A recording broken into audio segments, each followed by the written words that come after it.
But if you pick up the Bible, in the complete Bible, the word Trinity is not mentioned anywhere. If you read this big encyclopedia, it is more than twice the size of the Quran. Actually, no, this is in small writing. This is along with Arabic and English and commentary. The Bible actually is twice the size, more than twice the size of the glorious Quran. Nowhere will you find the word Trinity. Nowhere. The closest verse that any Christian can come to regarding the concept of Trinity is from the first epistle of John, chapter number 5, verse number 7, which says, "For there are three that bear record in heaven, the Father, the Word, and the Holy Ghost. And these three are one." The closest verse regarding Trinity, first epistle of John, chapter 5, verse 7. And if you read the Revised Standard Version, this is the King James Version, which I was showing, which is the most popular. This is the Revised Standard Version. Brother want to know which version. I'm even answering you, 2 in 1. I'm trying my level best in 5 minutes time. RSV, Revised Standard Version, a new version. Version means the authentic source differs. And the Christian boasts of 24,000 manuscripts of the Bible, but no two identical. This is the New King James Version, which Pastor refers to. This is the Douay version, which has 73 books. They have thrown out 7 books out of this, which the Catholics refer to as a fabrication. Who has done that? The Protestants. Pastor's Bible is the New King James Version, has only 66 books. It's a different Bible. There are various Bibles, various. In IRF, we have more than 25 different versions, more than 200 different types of Bible. You can come and refer to IRF. Coming back to your question. In the Revised Standard Version, which has been revised by 32 scholars of the highest eminence, backed by 50 different Christian corporate denominations, they said that the King James Version has got grave defects. And when they revised this, they have thrown this verse, which is the closest resemblance to Trinity, first epistle of John, chapter 5, verse number 7, as a fabrication, as a concoction, as an interpolation. They've thrown it out. Who? Not Muslims, not Hindus, 32 Christian scholars of the highest eminence, backed by 50 different corporate denominations. They've thrown this verse, which is the closest resemblance to Trinity, as a fabrication. The word Trinity doesn't exist. Jesus Christ, peace be upon him, never claimed divinity, as I mentioned earlier. And in the Catechism of the Church, they say, the Father is a person, the Son is a person, and the Holy Spirit is a person. But they aren't 3 persons, they are 1 person. Person, person, person, but not 3 persons, 1 person. What is this? 1 plus 1 plus 1 is 3, but the Christian says 1. And if you ask the Christian that when you think about the Father, what is the mental picture you draw? And a Christian, he draws the mental picture like Almighty God, like Santa Claus sitting in heaven with the earth as footstool.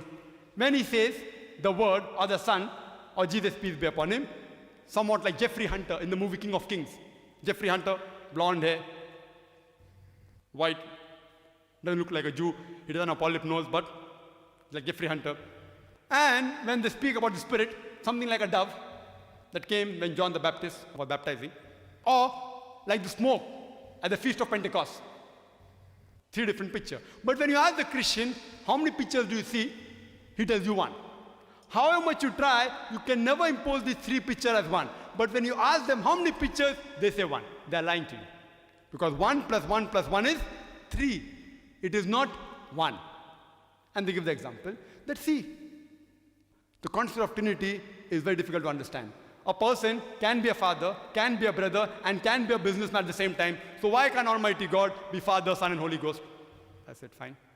Let's analyze the example. Suppose there's a person who's a father, and a brother, and a businessman.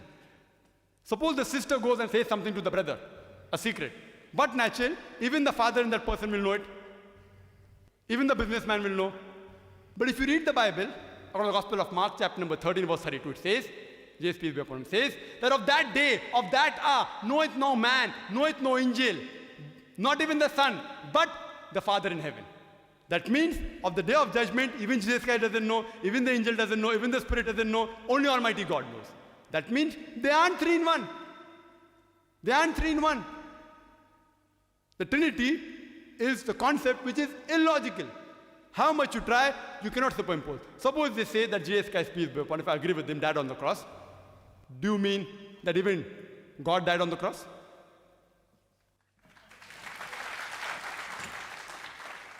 We would request, as we are allowing the questioners to ask any odd question he wants to ask, we would request them to bear with whatever answer is given by the speakers on my right, left, Pastor Rockney and Dr. Zakir. Whether you like it or not, they have a right to answer in the manner they would like to.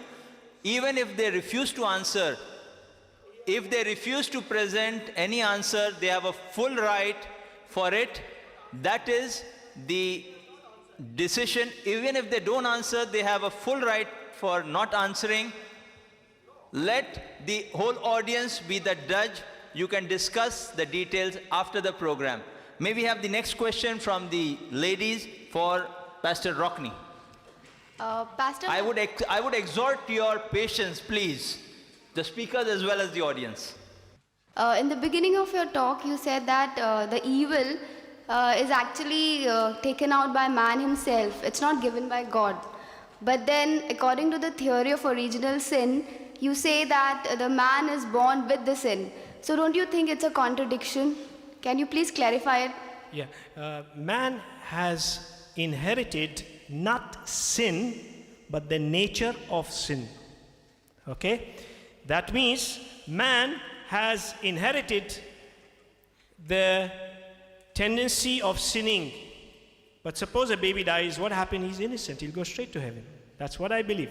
Okay? But the baby is not going to pay for the price for his daddy and his all that, because as Brother Zakir referred from the Bible is correct. He's not responsible for his father's fault as far as sin and punishment in hell is concerned. Okay? So, nature of sin, I inherited from my father Adam. I sin because I'm a sinner. Understand? Sinner means nature wanting to do wrong things because of that's what I inherited. Okay? Not the so when man starts sinning himself, then it's counted against himself. So that resolves the problem of inheritance. Now, second thing, man does inherit curses. There is sin and there is curses. Bible indirectly and directly, various places. I'm not good time to talk about it.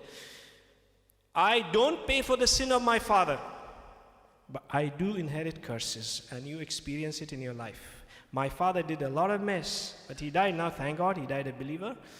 But I suffer today because of a lot of wrong things he did. I inherited, not my accountability to God as a sinner. Not my accountability to God as a sinner. Okay? But he did a lot of things which is sinful, and it happens that today I am facing a lot of difficulties in life. It's a curse. It's a curse. So distinguish between sin and a curse. Distinguish between sin and a curse. Curse is a harm as a result of sin. Is the damage which sin does. Okay? So there is two things Christ can do to my life.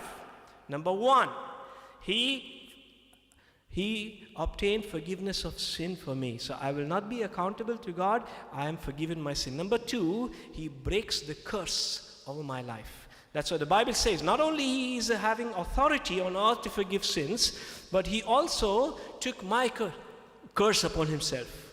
He became a curse on my behalf. Whatever curse was supposed to be mine, you believe in Him, the curses start breaking from your life. Curses start breaking from your life. So you distinguish, there is sin and there is curse. Two different things. I hope I have answered properly. I hope. Well, at least I've cleared. I hope you understand. Yes, brother. Question for Dr. Zakir. Dr. Zakir Naik, my name is Richard. I'm a Bible student, Bible lover, and also a fitter by trade. I'm a technician. You referred to the Bible speaking about Jesus saying that they will be like angels, spirit body, like spiritualized. Also, you said in the Bible there is nowhere mention about the resurrection. All right. I will quote just one and many other.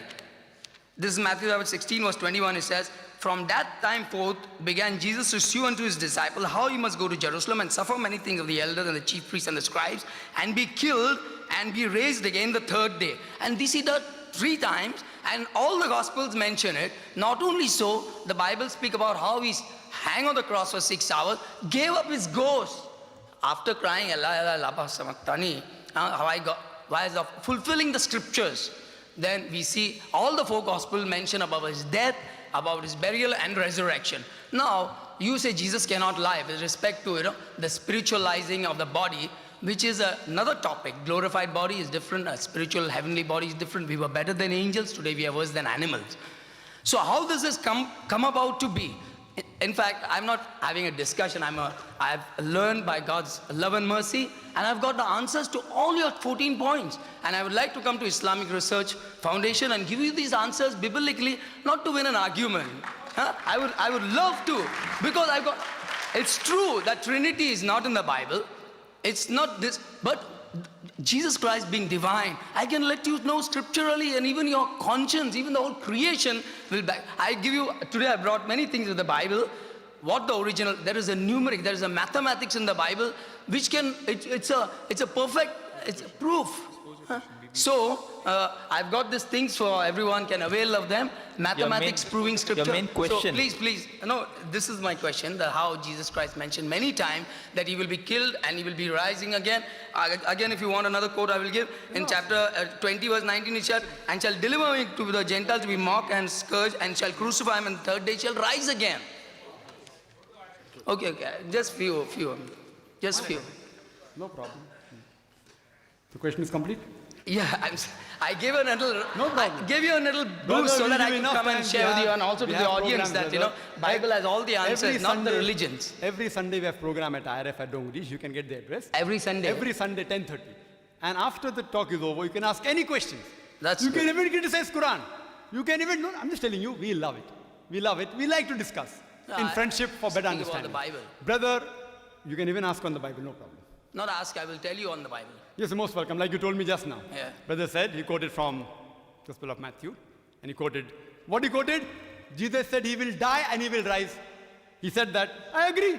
Even we agree, he will die and he will rise. In his second coming, he will die and he will rise.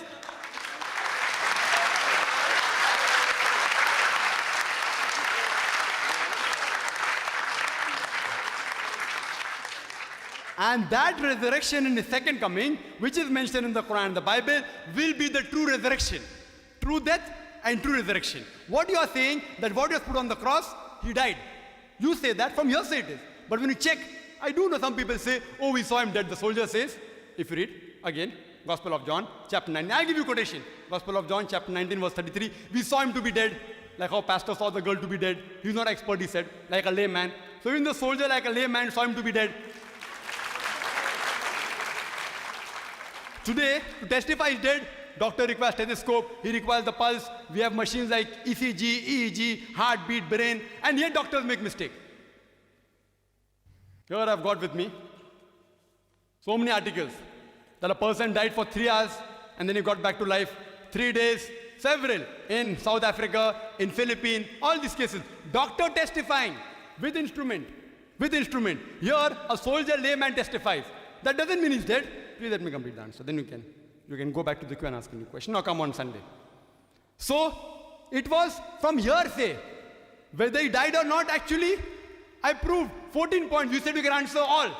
You haven't answered a single. He was alive, he was alive, he was alive. That means he was not resurrected. He will be resurrected, I believe. Every Muslim believes. In the second coming, when he comes, he will be resurrected. And the Quran says, in Surah Ma'idah, chapter number 5, verse number 116 and 117, he says that, oh God, you be the witness. I never told them to worship me as Almighty God. But I said, A'budullah, worship Allah, Rabbi wa Rabbukum, who's my Lord and your Lord. Jesus Christ, peace be upon him, he preached nothing but what Almighty God wanted. And he preached that you should worship only one God, not worship him. And I said that earlier, there is not a single unequivocal statement. You said there are statements in the Bible saying Jesus was divine. There is not a single unequivocal statement in the complete Bible where Jesus Christ, peace be upon him, himself says there is God, or where he says worship me. Yes, he will come again. He will come again. For what? The Quran says in Surah Nisa chapter 4 verse 158 that Allah subhanahu wa ta'ala raised him up unto himself. He was raised up alive. For what? In his second coming, he will not teach anything new. The Quran says in Surah Ma'idah chapter 5 verse number 3, Islam, on this day have I chosen for you your religion and chosen for you Islam. I have completed your faith for you. Nothing new can be taught.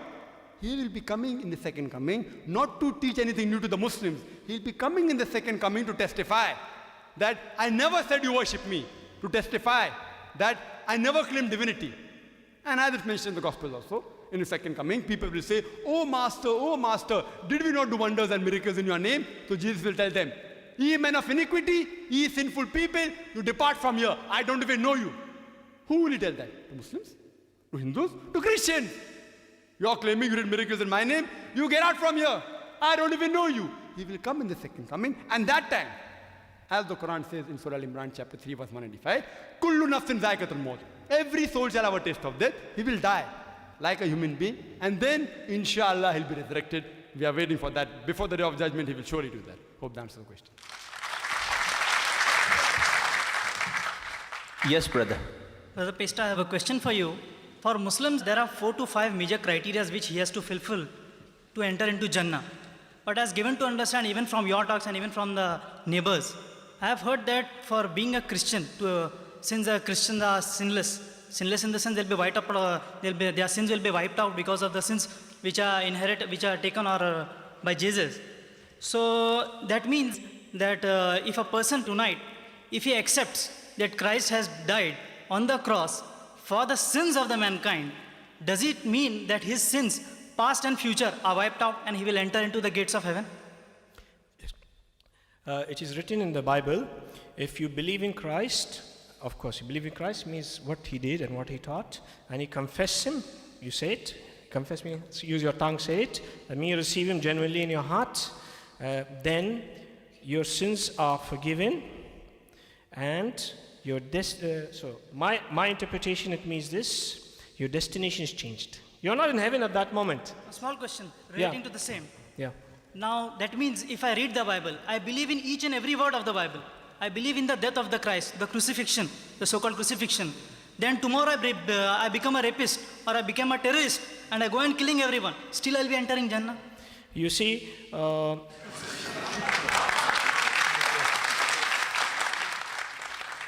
if you have genuinely believed in Christ today, you will not be a rapist tomorrow.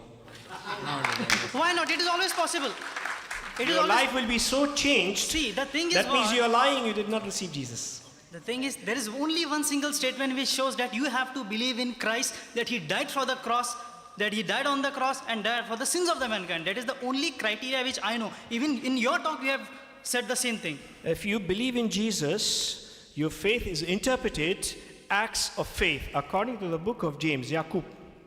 If your faith is not counterfeit, not pretending, your faith will produce things in your life. But if your faith is a counterfeit, just to show, then your faith will not produce acts of faith.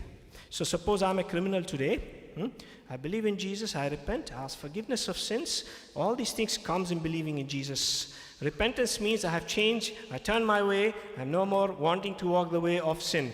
Then God will help me and I will succeed, not following that old way of living. My life is changed. Now I may commit mistakes. That doesn't mean I have abandoned the faith. A small baby, he loves his daddy. Still occasionally he disobeys daddy. There is a level of disobedience. Okay? There's a level of disobedience and there is a level of rejection and rebellion. So if I summarize it, if I believe in Jesus today, I repent, ask God forgiveness. God will break my sins if I have genuinely, not just pretending, He knows the secret, I'm saying it in words or not. And then that will produce things in my life. I was in Kuwait. There were many people who were playing in words in Islam. And one person, he confessed that he is Muslim. And he said, La ilaha Muhammad Rasulullah. So, because he wanted to take the custody of the children from his wife. So somebody taught him the trick. If you say that, then the Sharia will say the children belongs to you because your wife is Christian, so therefore they'll be in your favor. He did so. He did so. Then they told the mullah, who was a judge, he's just saying la ilaha illallah. He doesn't mean it. He said, no. Only God knows the intentions. He said it. We heard it. It's a proof he's a Muslim. Only God knows the intention. That was, he was just playing games and words. Really, he wanted to take custody of the children. Now, in the Christian faith, God knows whether you are genuine or not. If you really believed in Jesus, God will break sin over your life. He's done it. Their drug addicts are broken. Even medical couldn't help them, but they succeeded. There is an organization called Teen Challenge. They got such a big percentage of success. Even the best rehabilitation for drug addicts, they never succeeded. They only get 2%, 3%, and the boys go back, and the boys go back, and the boys go back. These people successfully, people for years, they broke with drugs because they're basing on helping the children on the basis of faith in Christ. Christ is a practical solution, not just a religion and nice fancy drawing and some lovely book with a little bit of colors and all that. Christ is practical for a daily living. Yes. May we have the next question from the ladies, Dr. Zakir? Any question for Pastor Rockney from the ladies? If we were accountable to God for our sins, then why should Jesus be crucified for us? See, Why will The God punish? question is for Pastor Rockney? Yes. Yes. Why will God punish Jesus for our sins? if we are accountable to our sins, why should Christ die for us? Right. And the second part, please repeat the second Why part. will God punish Jesus for our sins? No. See, the law exposes sin. That is the law of Moses before Jesus. He tells you the standards of God, expectation from man. Basically, he tells me how sinful I am. Okay? So, really sin has no remedy as far as human is concerned. There is no remedy. And the law of Moses is a confirmation sin has no remedy. Whatever you try, you'll fall again. Now, Jesus came to break that chain. Okay? Now, I told you at my talk earlier, if some friend of mine died for my sin, his death has no value in the eyes of God because he is only accounted for himself. But Christ is very unique. Christ is a man who is not worthy of death. He is God, took flesh on himself, kept his power as God aside, okay, and walked as man. Now, as far as sin and judgment on him, he is not worthy of death. Therefore, he is a blameless lamb. No one on this earth is a blameless lamb in that sense. So therefore, his death was very precious, and the value was fit that only this kind of person dying, and there's only one such a person in history, that only then he has that unique office that he can take away my sin. No other person can do that. So that is the reason, because his being not committed sin makes him that blameless, acceptable lamb before God. That is the reason why his position is very unique. That's the reason. I hope I made it a little, huh? Okay? His position as sinless person who is not worthy of death, that makes him the perfect lamb acceptable to God to receive sin of people. So does that mean that we are not accountable for our sins if we just believe in him? You see, I just mentioned to the gentleman, believe is translated into real acts of faith. There are people who believe just for some various benefits. Maybe you'll get some good salary from some foreign organization. There are many people who do that, but God knows the secrets, okay? But I'm saying, if you believe, your life will show.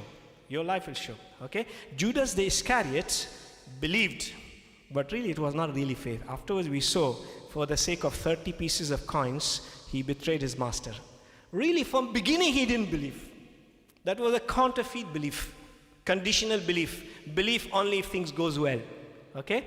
So the book of James says, if you believe, your life will show. Okay? It's not believe, I don't mean just say words, I mean say words, you mean it. Okay?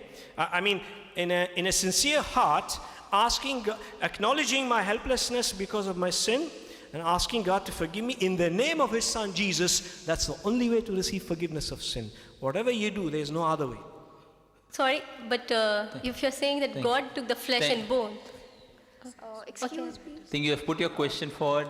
The pastor has Excuse me, I have explained. We cannot have another question. first or ask question another was question. Counter question for the answer. I mean, We Can will- I we- ask, You please? can try your.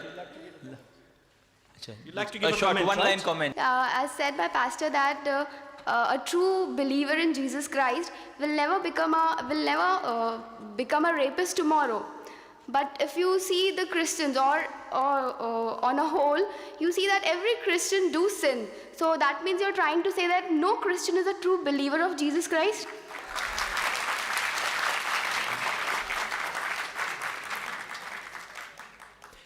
You're talking about non-believer Christians. There are many people who have the labels of being Christians. There are many people having the labels of being Christians, and they're doing atrocities, and they're, even the British when they were in India, in my personal opinion, if it hurts you, I don't mind, I'm sorry, but they misrepresented Christ in India. They were Christian name. Like if my name is Sharma, I'll be called Tony and Joni. If I become a Christian. Really, the heart is not changed, only external. These are not representative of the faith of Jesus. I said earlier, there is believers Christians and there is traditional Christians. They're not the same. These traditional, they are just mix up of religions, just having the label of Christianity.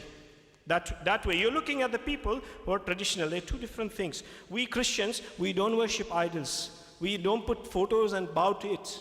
I asked my pastor, I used to do that in the past. I refused. When I started reading the Bible and the Torah, and I stopped doing that. I never knew. I used to worship idols. I used to pray to the dead spirits, and God has forbidden such things. I never knew. I was also called Christians. I used to pray to persons other than the Almighty God. A mediator, and all these things. Only God can forgive sins. And you are mixing between a person having a label Christians and a person who is a believer Christians. I'm talking about the Bible Christians, about those who believe in the Bible. Those are dynamic Christians. Those type of Christian I'm talking about. Okay? So you maybe have seen people who don't believe in the Bible, they just call Christians. They may be having some Western name or something. Now we just allow another 3 more questions before we wind up. Those who are standing, I would request no further people to come up and queue up because you would not get a chance. We have one brother here, we'll allow one more brother, and I think that you have been waiting for a long time. Okay, we'll allow you the 3rd question before we close the session. The management has given us 10 minutes. Brother Right, Zaki, Vinay. you are telling that in the Bible somewhere it is written that when Jesus came back, the disciples were terrified and they were afraid. Why they are afraid when he is not dead?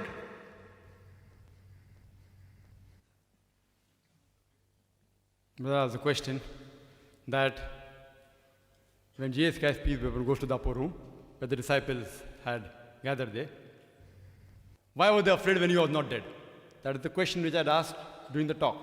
Why were they afraid? And the answer is given, because they thought he was the Spirit. They thought he was the Spirit. But he is not dead, you said.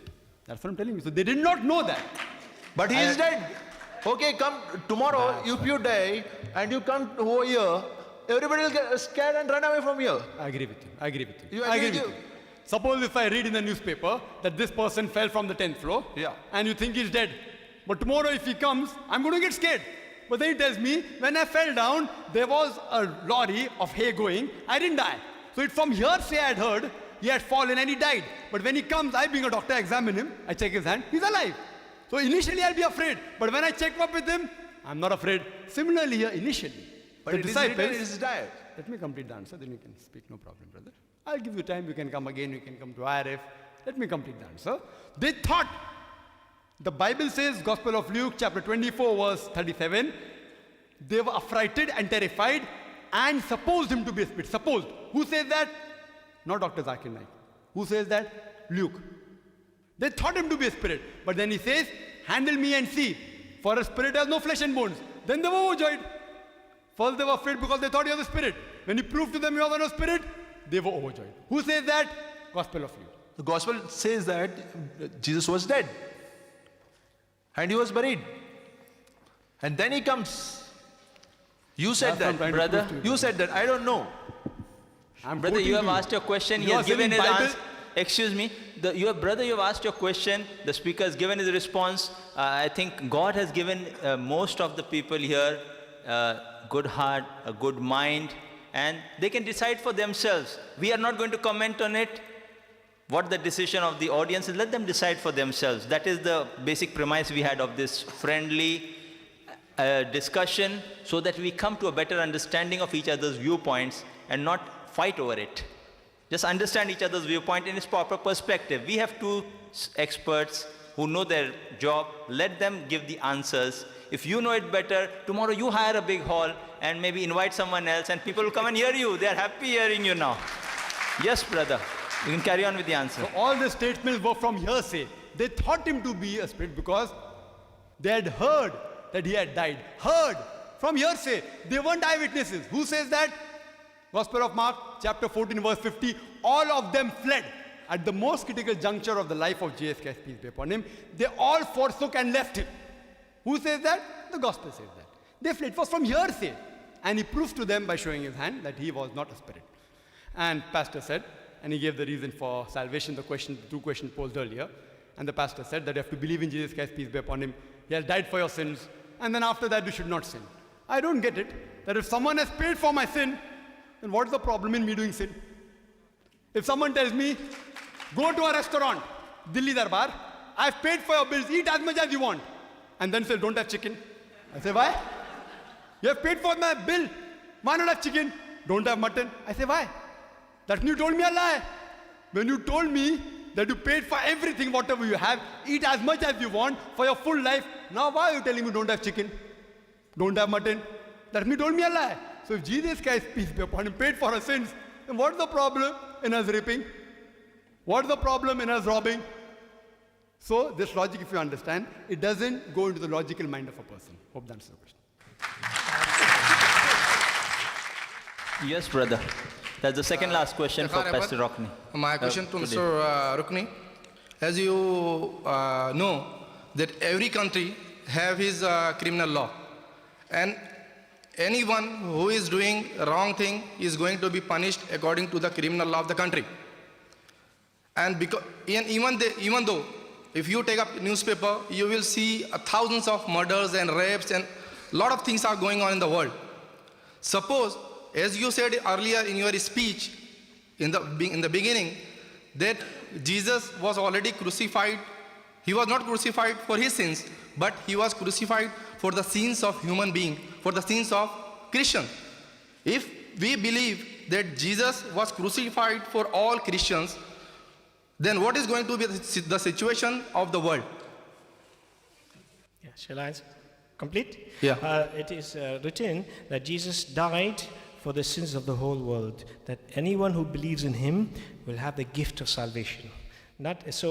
Potentially, it is for you and for everybody. Then who is going to handle the situation after that? If everybody starts believing that, Yes.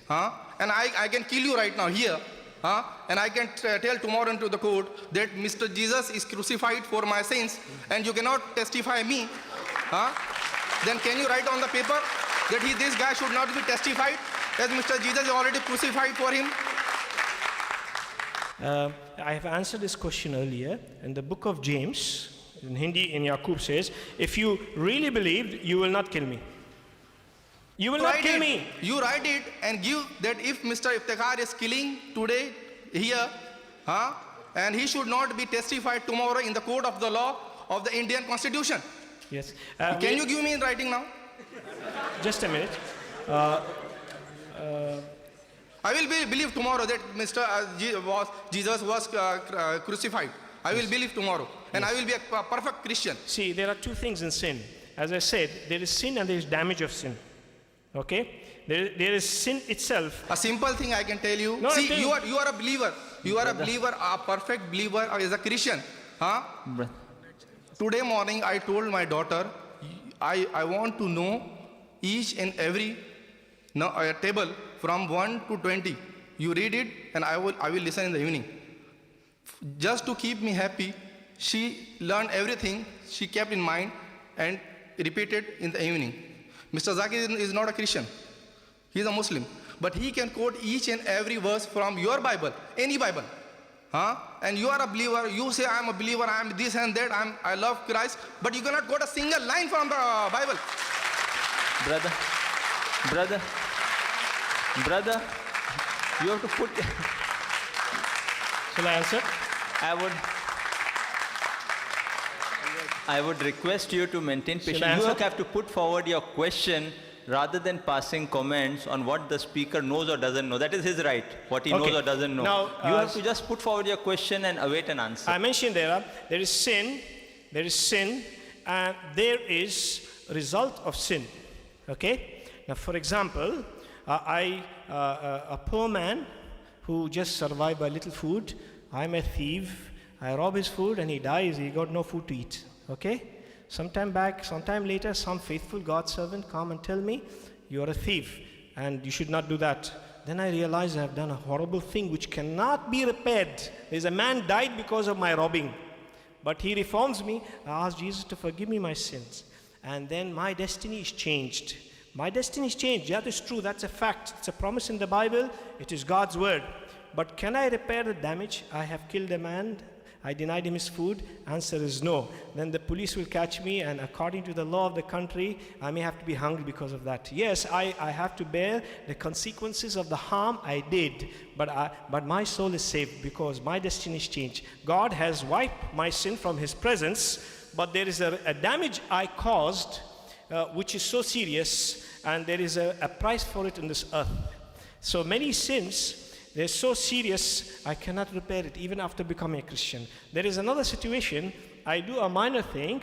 Let's say I cheat Saji, and then tomorrow God convicts me. I ask him forgiveness. God, I'm sorry for my sin. I have cheated Saji. Saji, take your pen back.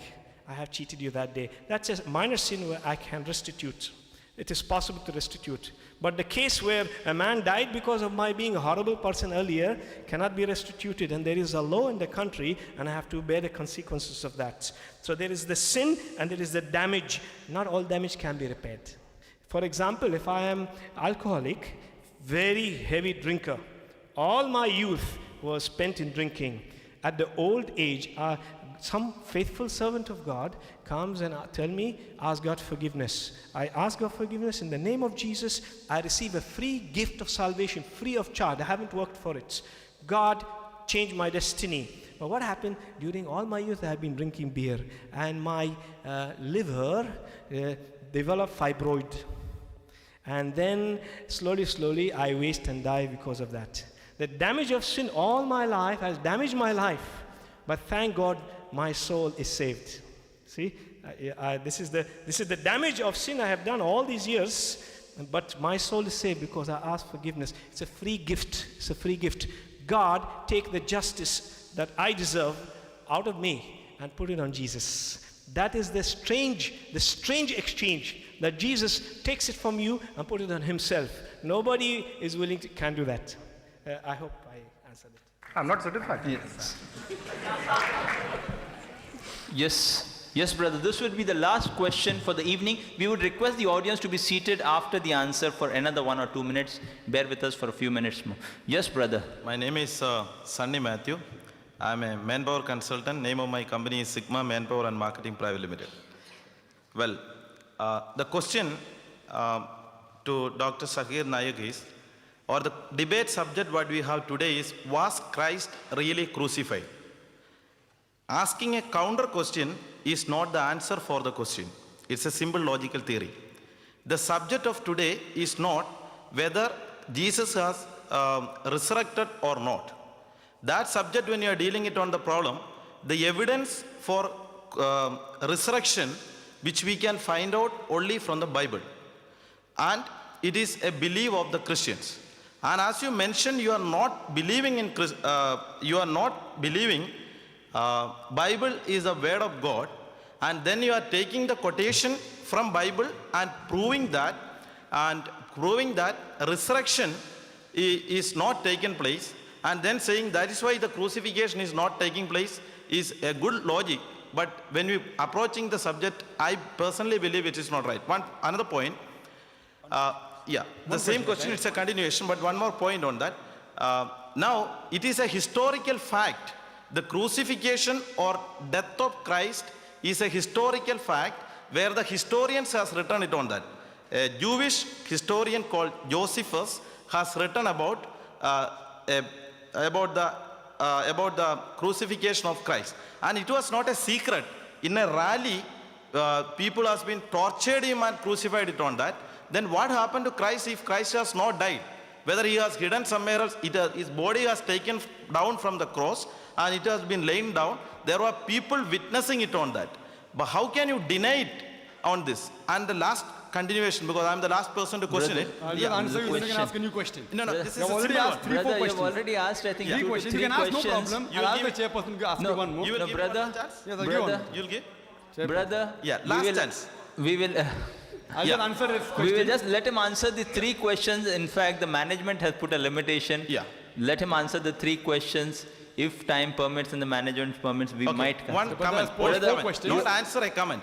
Brother, I this is expect the an question answer. and answer time. Yeah, one- You are allowed to ask only a question, I not don't want- pass a comment. You can come to the IRF, call him to your place, whatever you'll agree to, do that after the program is Before over. he- I can't allow it now. Comment. Please, A comment. please, I cannot allow you now. May we have the answers to the questions already posed. The brother posed 4 questions. He said the topic was Christ really crucified? And I posed the question, was he resurrected?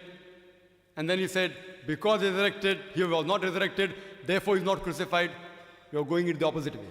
What I was trying to do is kill 2 birds with 1 stone. I do not have another debate whether Christ was resurrected or not. 2 birds with 1 stone. If he did not die, he was not crucified. If he did not die, he was not resurrected. 2 birds with 1 stone. So even if you remove the word resurrection, yet the arguments remain the same. And you can have the video cassette later on when it's released. First I said, if a person doesn't die, he's not crucified. And then I went to say that for resurrection also death is required. So I'm killing 2 birds with 1 stone, trying to prove that Jesus Christ, peace be upon him, did not die. If he did not die, he was not crucified. If he did not die, how can he be resurrected? I'm killing 2 birds with 1 stone. But I'm sticking to the topic. I'm not going away from the topic. Because both these things are important. According to Paul, 1 Corinthians chapter 15, verse 14, that and if Christ did not die and rise, our preaching is vain and your faith is vain. So I'm killing 2 birds with 1 stone. You can refer to the cassette. You ask the next question that historians have said, Jewish historian, that he has been crucified. Do you know, brother, how much of material has been written on Christ has been really crucified? Double the material written that he was not crucified. Historical records. You can come to IRF.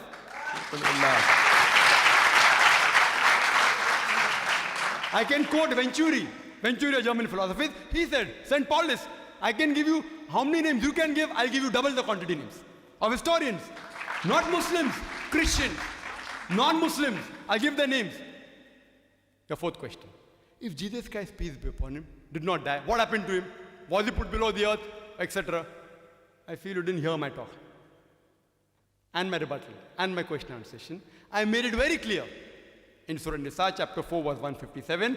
وَمَا قَتَلُوهُ وَمَا صَلَبُوهُ. They didn't kill him, neither did they crucify him.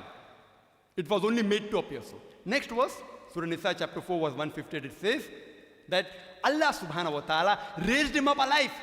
I've said that he was raised up alive unto himself. Allah subhanahu wa ta'ala raised Jesus Christ, peace be upon him, unto himself. It is even mentioned, Surah Al-Imran, chapter number 3, verse number 55, that he was raised up alive. And he'll be coming again in the second coming. So all your 4 questions have been answered. And the pastor said, what I have got from his answer which he gave earlier. Every time I meet a Christian, I get a new answer. He said that certain damages cannot be repaired. He said that. It's there on video. That means for certain sins, Jesus Christ cannot pay. What I get to understand, every time I meet a new Christian, I get a new ideology of Christianity. That for small sins, Christ has paid, peace be upon him. For big sins, he has not paid. That's what I understand. Yes, brother, you had some comment. Brother, you can just ask your question instead of a comment, because in his 5 minutes, there are yet 2-3 minutes left. I will allow him to answer only in the 3 minutes, not to 5 minutes. Okay. Yes, brother. Quickly your question, quickly the answer, within 3 minutes. Okay. Now the entire argument which you have given based on the biblical quotings, And when actually the subject was the Christ as really crucified, what you have there to talk from the Quran. Quran, when you are saying, if you are saying a statement and if you are repeating a statement, that's not an argument. I say there is a God and I say 20 times there is a God, that's not an argument. Argument requires subsequent support. So what support you can give from Quran for Christ as not crucified other than that of the statement? I expect a reply not to get the clap from the audience, but for a non-Muslim can understand, and getting of a clap is simple, but making others understanding is difficult. So not to get a clap, but to me understand on that. The brother asked a very good question, that if you make a statement, it doesn't become a fact. It should be from authentic source. And I do agree. If I quote from the Quran, Jesus Christ, peace be upon him, was not crucified, you need not agree. Why? Because according to you, the Quran is not authentic. I've got no problem. But for the Muslims, it's authentic. They said the word of God, for them it is sufficient proof. If I say anything from the Bible, what happened to Christ, it may not be proof for the Muslims, but for the Christians it will be. Do you agree the Bible to be the word of God or not? You agree? Good, he agrees. So a proof from the Bible, Jesus Christ was not crucified. So why do you require historical proof? Do you think historical proof is superior to God's word? Don't clap, please. He doesn't want you to clap. He wants to understand. It's a matter of faith. It's a matter of, the proof should be, it's a matter of faith. That's why it was required. That's right, I'm saying, as long as you are convinced. I'm not here to convince the non-Christians. To convince the non-Christian, I can give historical proof. We can have a new debate.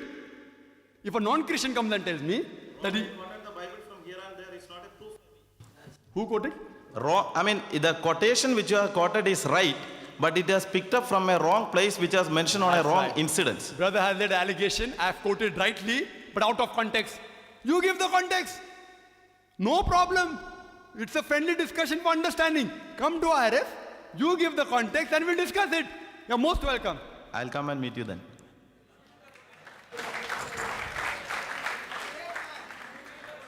Jazakallah khair. We thank God Almighty for making this evening of understanding each other's viewpoints between two major faiths of this world possible for all of us present here. We would like to thank the India Gospel Mission and the Islamic Research Foundation for getting together to organize this program. I would like to personally thank Pastor Rokni, Pastor Saji, Dr. Zakir, and all of us present here today. Jazakumullah khairan. May God reward all of you.